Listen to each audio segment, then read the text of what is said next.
gifted this kit to make my own coaster. And I actually did this yesterday and I've left it drying so we could open it together and see how it turned out. It has a lot of different shapes that you can do. I'm gonna start, you can start seeing it.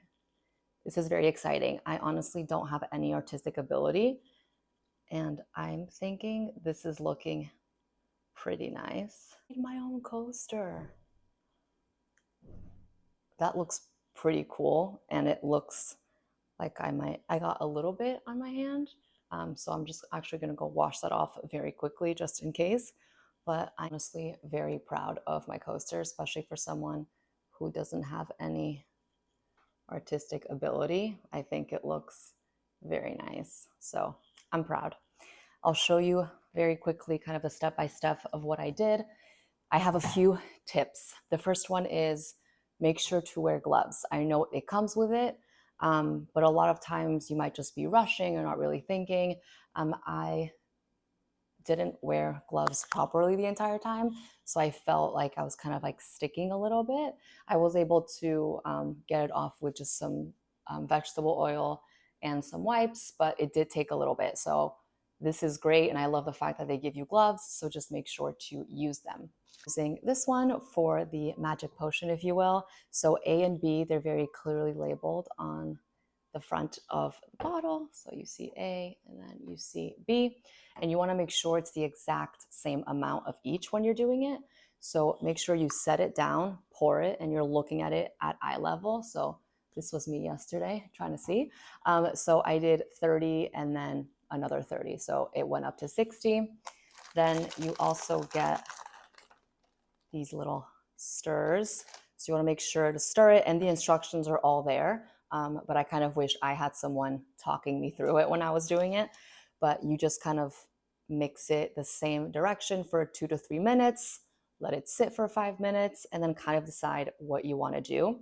So it does bring a ton of really fun colors. So you have pink, green, white, purple. I went with the blue. So I just opened that up and spread the blue on my coaster.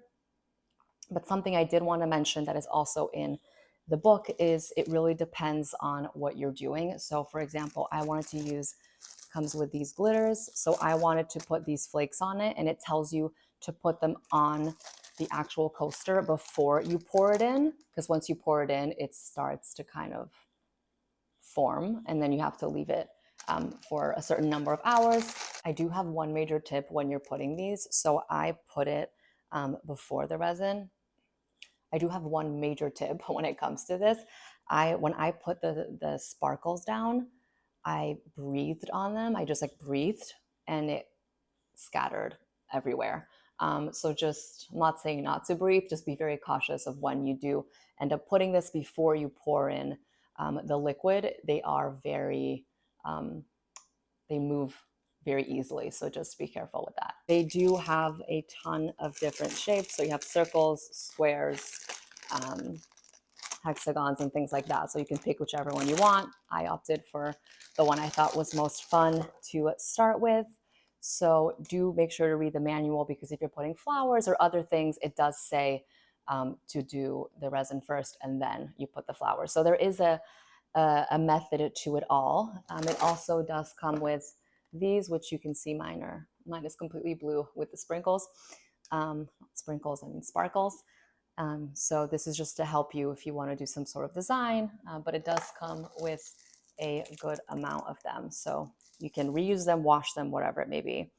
So as someone who, again, has no artistic ability, I'm very proud of this. And now I have a cool new coaster, and I'm going to go make more. So I hope this was helpful.